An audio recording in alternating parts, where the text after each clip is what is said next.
Escuchaba ayer declaraciones del expresidente Macri y me permitiría exigirle, como ciudadano, en este caso, alguna prudencia en sus manifestaciones, sobre todo por ser, eh, institucionalmente hablando, alguien que ha ejercido la investidura de presidente y que tiene, frente a los hechos que constituyen la realidad argentina, algún tipo de responsabilidad. La Argentina no estaría en este estado de postración económica que hoy tenemos si Mauricio Macri no hubiera recomenzado, reactivado, revivido el ciclo de endeudamiento feroz que ha caracterizado a las clases dominantes en la Argentina. Endeudamiento, ¿para qué? Para fugar divisa. Esta cuestión cíclica que hace que la Argentina produzca una inmensa cantidad de riqueza y a la vez la distribuya mal, pero por sobre todas las cosas no pague impuestos sobre ella y la fuga al exterior. Y digo clase dominante porque siempre hemos tenido esa definición, porque no es una élite, no se responsabiliza por el conjunto de los actores sociales del país, no se hace cargo de la historia común del país, sino que privilegia sus intereses. Dicho esto, es una caracterización del personaje, ya sabemos cómo gobernó, sabemos qué tiene en la cabeza, sabemos que ahora ha apoyado a Javier Milei y ha sido, con su señal, el que dio el paso para que muchos se sumaran y le dieran la victoria en las urnas a Javier Milei. Quiero decir, mucho del votante antiperonista que se referencia en Mauricio Macri, bueno, acudió en masa y construyeron esta mayoría que les permitió ganar, bueno, de manera apabullante. Yo no tengo problema en reconocerlo porque creo que lo peor que podemos hacer frente a la realidad es negarla. Entonces, a la realidad hay que ponerla en palabras. Que yo me calle no hace que la realidad sea mejor. Que le ponga palabras quizá me reconcilie con algún método para cambiarla. Quiero que escuchen lo que dijo Mauricio Macri. Tenemos aquí el audio. ¿Lo tenés ahí? Dale, vamos a escucharlo. Los gobernadores, que tienen sobre todo responsabilidades de gestión, deberían acompañar claramente, porque este señor dijo que venía con una motosierra, así que hay que acompañarlo en las cosas que él crea que con su forma y su estilo van a llevar a un presupuesto equilibrado. Así que creo que va a ser una experiencia que va a requerir madurez. Pero, insisto, hoy hay un mandato popular muy profundo, Joaquín, muy profundo. Y encima liderado por los jóvenes. Los jóvenes no se van a quedar en casa si estos señores empiezan a tirar toneladas de piedra. Los jóvenes van a ir a defender su oportunidad. Entonces, ellos van a tener que medir muy bien los orcos, como digo yo, cuando quieran salir a la calle a hacer desmanes. Subyace en la descripción de este señor una necesidad de conflicto eh, para asegurar que sus objetivos se cumplan, pero la resolución de esos conflictos por vía de la violencia, ¿no?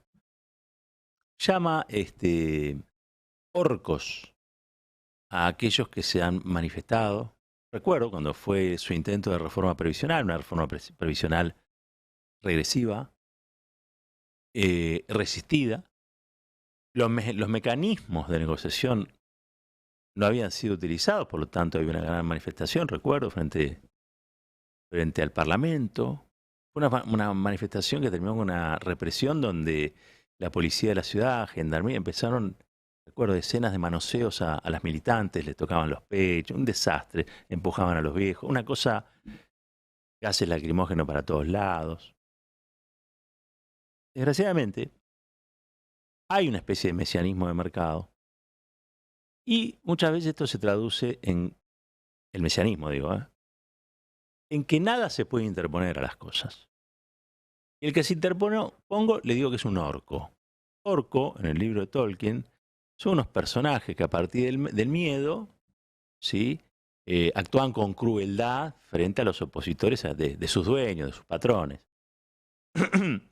Entonces quizá no sea la mejor forma de reivindicar estos 40 años de democracia, hablando o tildando o calificando de orcos a aquellos que muy probablemente te vas a encontrar en la calle o en el Parlamento, donde sea, que no piensan igual que vos y se manifiesten en contra de lo que vos estás planteando. Está dentro del juego de la democracia. Está dentro del juego de la democracia. Y llamarlos orcos, la verdad que no resuelve uno de los problemas que tiene la Argentina, que es un nivel de violencia enorme en una situación que, como siempre sabemos, se pone tensa, traspaso de gobierno, además, fin de año, fiestas.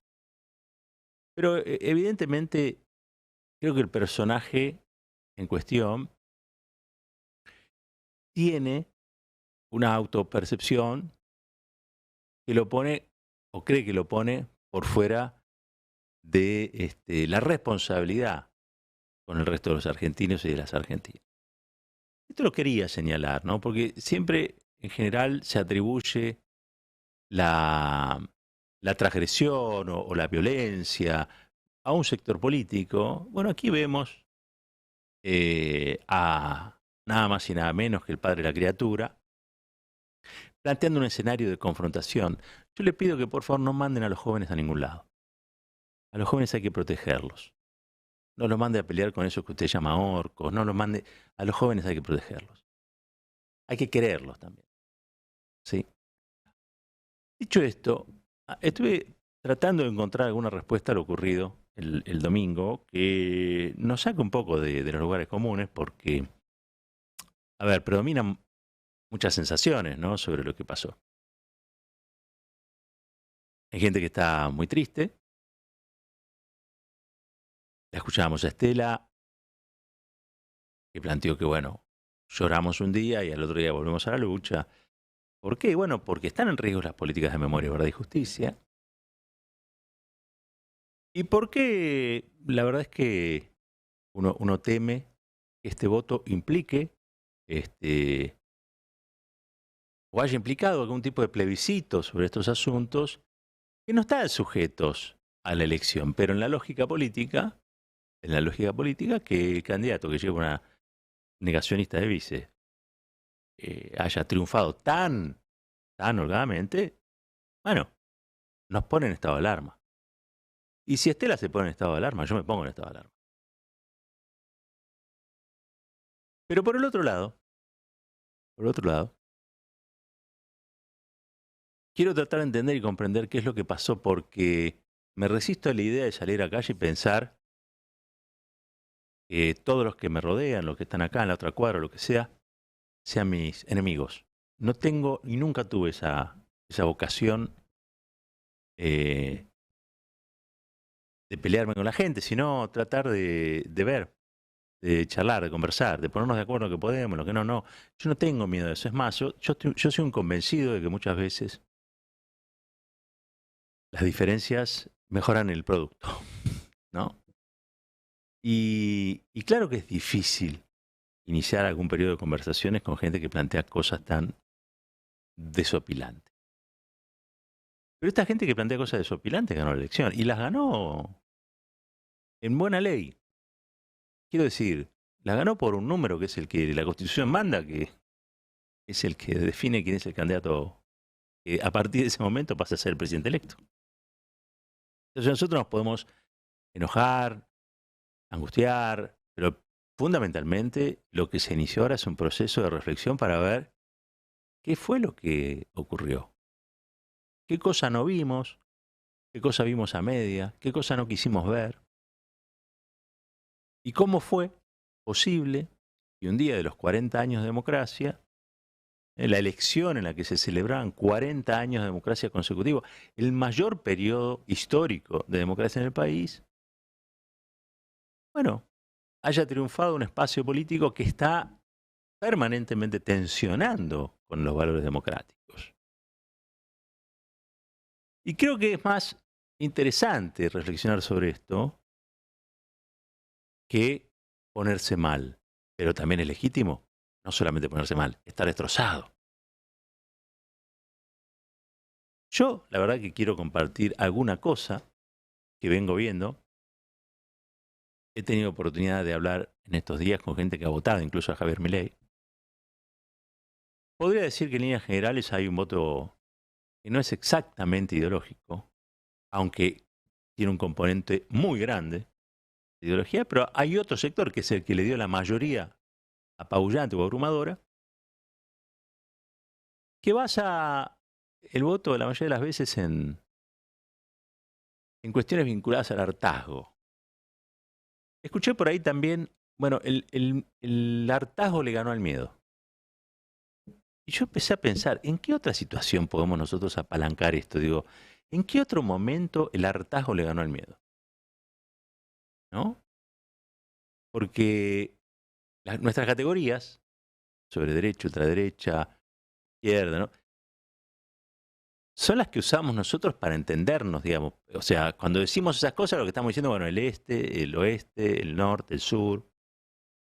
Pero es verdad que hay mucha gente que se maneja en la vida sin necesidad de saber esas cuestiones, sin preguntarse dónde queda el norte, dónde está el este, dónde está. Y vive igual porque a nadie se le exige saber esas cosas para vivir. Y me parece que algo de lo que ha ocurrido es que nos invita a pensar que quizá lo que hubo es una ruptura inesperada, una ruptura racionalmente resistida por los analistas. Fuimos mucho lo que dijimos, esto no puede pasar, ¿no? Y lo mismo pasó cuando el Reino Unido votó mayoritariamente en un plebiscito romper, de alguna manera, con la Unión Europea. Y la verdad es que uno dice, pero ¿cómo rompieron la Unión Europea? Casi todos los países que integran la Unión Europea hoy tienen economías más o menos estables, han resuelto también muchos problemas que venían incluso desde mediados del siglo XX, disputas territoriales, las cuestiones derivadas de la guerra. Bueno, realmente se ha dado un proceso de integración muy fuerte, que en lo económico ha sido muy exigente y que ha funcionado en casi todos los países, no en el Reino Unido. En el Reino Unido la aplicación de políticas tan restrictivas en materia económica, que se inician con el proceso de Thatcher y que finalmente generan, escuchen bien, enormes bolsones de disconformismo, porque en el Reino Unido se decía, mira, vamos a integrarnos, vamos a ir a este proceso de integración con la Unión Europea y nos va a ir mejor. Y a muchos en el Reino Unido les fue mejor, como a muchos en España les fue mejor, como a muchos en distintos países que integran la Unión les fue mejor, pero no a todos. Pero no a todos.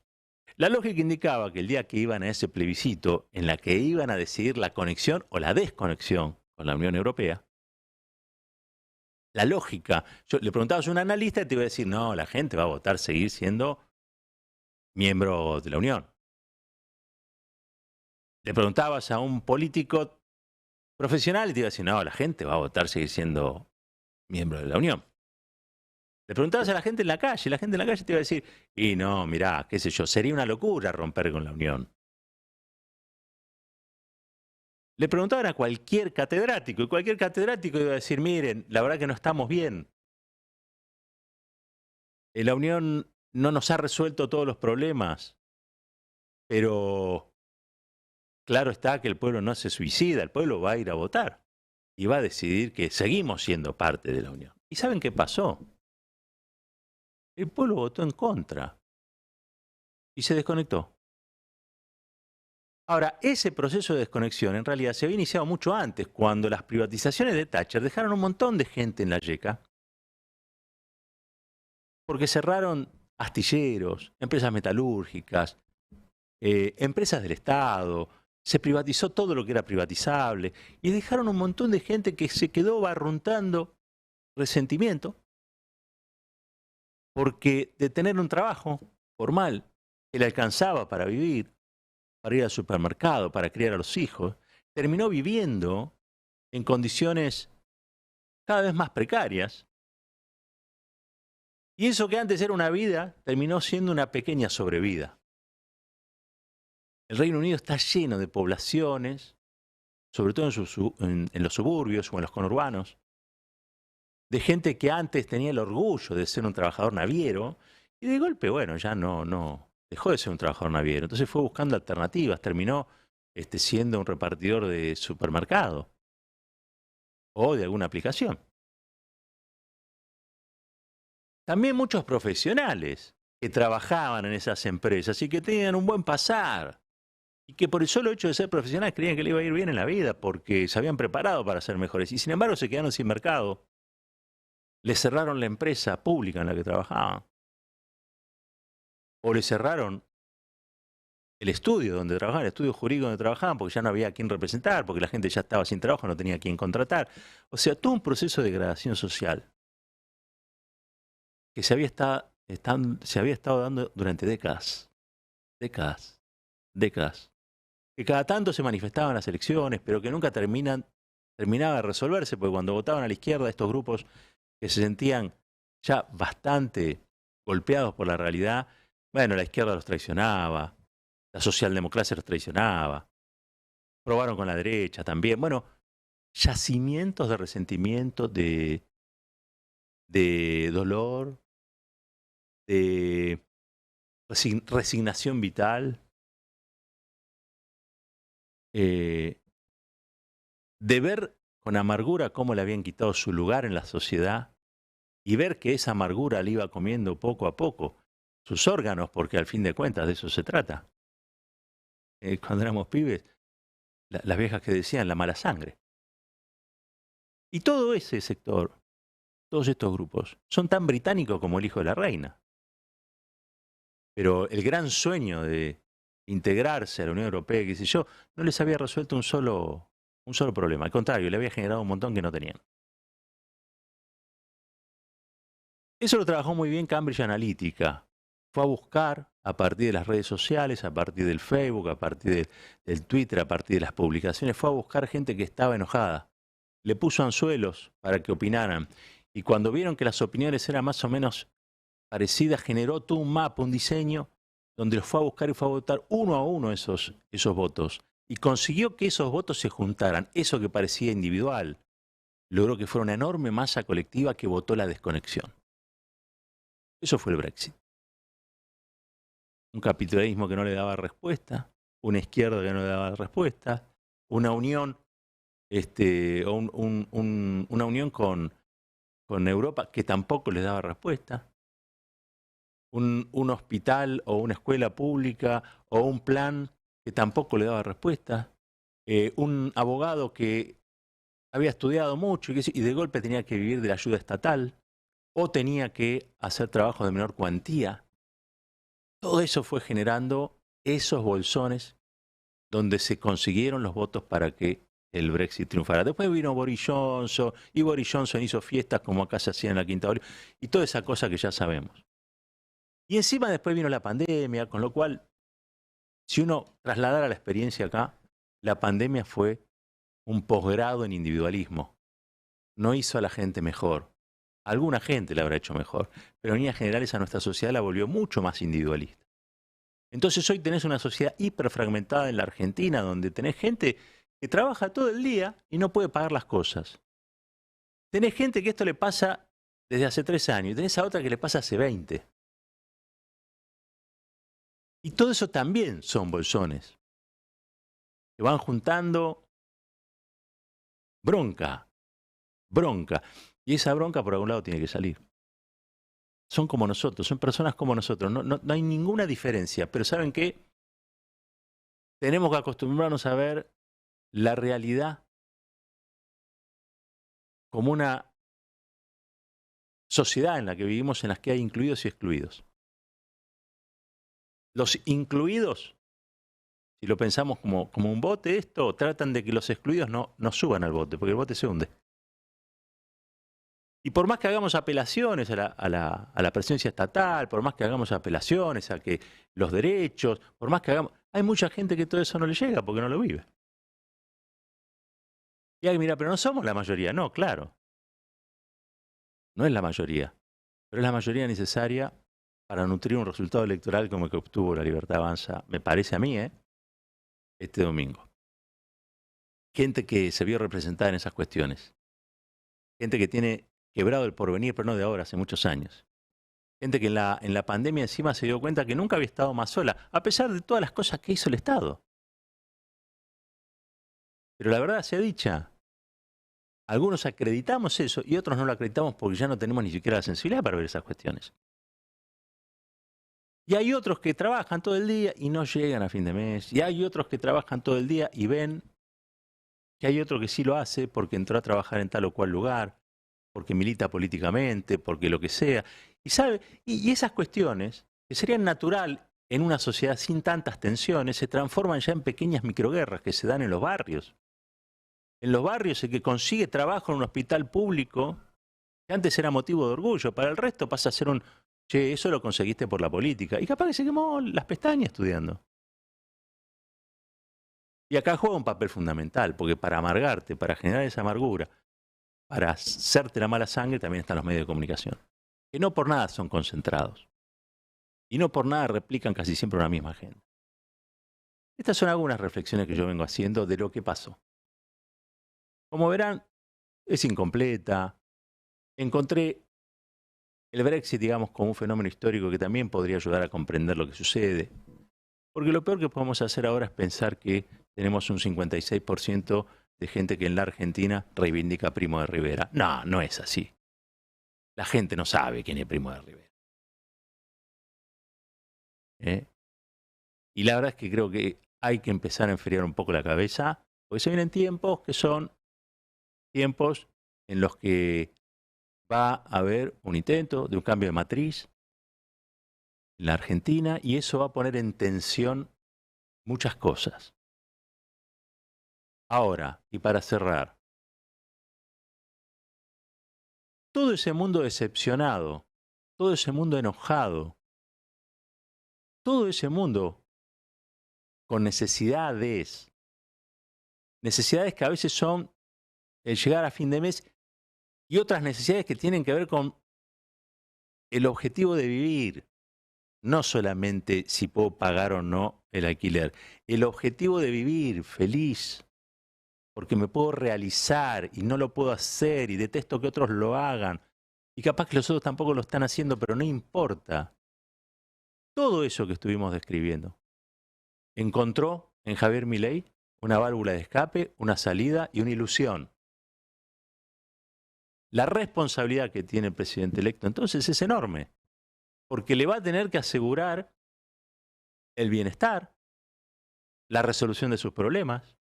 Les ofreció la oportunidad de descargarse, sí, es cierto, pero después la vida sigue.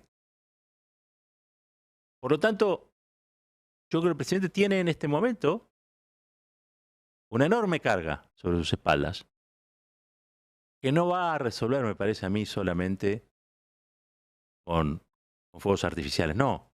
Tendrá que gestionar y tendrá que ver de qué manera genera ese bienestar para toda esa gente que lo que le pide es salir del malestar.